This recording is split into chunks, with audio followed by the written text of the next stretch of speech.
Bom dia. O que para Deus é mais importante? Aquilo que a gente conquista ou aquilo que a gente é para Ele? Aquilo que nós fazemos para parecer ou aquilo que nós fazemos para agradar a Ele? Bem, eu começo essa pregação citando um pouco do livro de Amós, no capítulo 9, no verso 11. Vou começar a leitura rápida. Naquele dia levantarei o tabernáculo caído de Davi. Vou reparar as suas brechas e levantá-lo das suas ruínas. Vou restaurá-lo, para que volte a ser como era nos dias da antiguidade. O Senhor Deus, quando ele estava falando através de Amós, ele queria comunicar para a gente algo que estava implícito no texto, algo que estava escondido no texto. Deus, quando ele fala sobre o tabernáculo caído de Davi, é como o templo de Deus era no Antigo Testamento. Antes de ser um templo, de fato, um templo de pedras, era um tabernáculo, eram tendas. E tiveram, no mínimo, três épocas. Três épocas que falavam sobre esses tabernáculos, esse templo de Deus. Teve o templo de Salomão, o tabernáculo de Moisés e teve o tabernáculo de Davi, dos templos de Davi. E o tabernáculo de Moisés foi muito belo. Tinha de fato uma beleza extraordinária, porque foi necessário que um homem fosse cheio do Espírito Santo só para lidar com a beleza daquele lugar, para fazer de um jeito que ficasse parecido com aquele modelo que Moisés viu, com aquele modelo que foi revelado a Moisés da parte de Deus. E nos tempos de Salomão, o templo dele, né, que foi criado nos tempos dele, no tempo de Salomão, ele era muito rico, é muito belo, ele era um templo assim de uma riqueza fora do normal. Mas não é só de templos que eu estou falando. O foco principal é dizer o seguinte, que apesar de toda essa beleza, toda essa riqueza que havia nesses dois templos, nesses dois momentos, lugares de adorar a Deus, aquilo que mais chamou a atenção de Deus, aquilo que Deus mais meio que sentia saudades, era do tabernáculo de Davi, nos tempos de Davi. Não que aquilo, a pobreza, entre aspas, fosse o que mais chamasse a atenção de Deus. Não que a falta de riqueza seja o que importe mais para Deus. Mas aquilo que acontecia no tempo de Davi é que Deus era o mais importante, era o alguém mais importante. No templo de Deus, Deus é o mais importante. Mas para Salomão não foi bem assim. Ele fez todo aquele aparato, foi tudo muito belo, tudo muito ilustre, muito rico. Mas mesmo tendo tudo isso, ao fim da sua vida, Salomão se desviou. E ele achou que por ele ter feito tudo aquilo, ele estava acertado com Deus, pagou sua dívida, fez o que devia. Mas a nossa missão aqui na Terra é buscar o Senhor. Nós nascemos para isso. É para isso que nós existimos, para buscar Deus. Portanto, Deus, ele, quando fala através de Amós isso, ele está querendo dizer o seguinte: eu sinto falta disso aqui. Eu sinto falta desse povo que me busca, que tem interesse em me conhecer. Não apenas aqueles que querem as minhas bênçãos.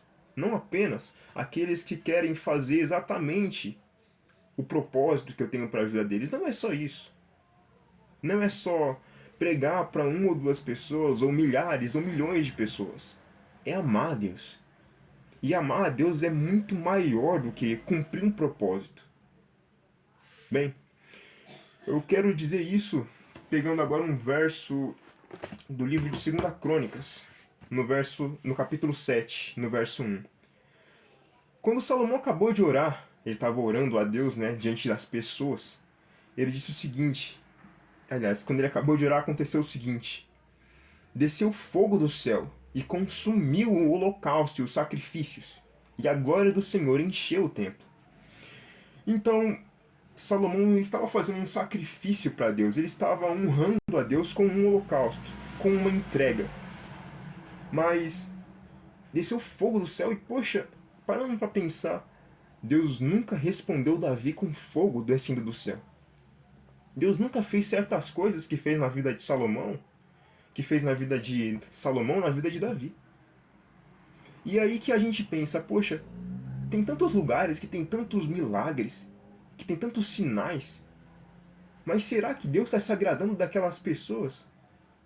Será que Deus está realmente se agradando de nós quando a gente está buscando ter mais sucesso? Não que o sucesso seja errado, mas quando o sucesso toma conta do nosso coração, quando o sucesso está aqui dentro, ao invés de estar nos servindo, servindo a Deus, é diferente. Davi ele não tinha interesse de ser rei. Ele queria sim fazer a vontade de Deus. Ele queria sim cuidar daquelas pessoas. Mas ele amava a Deus muito mais do que o desejo de cuidar daquelas pessoas. Muito mais do que cumprir um propósito.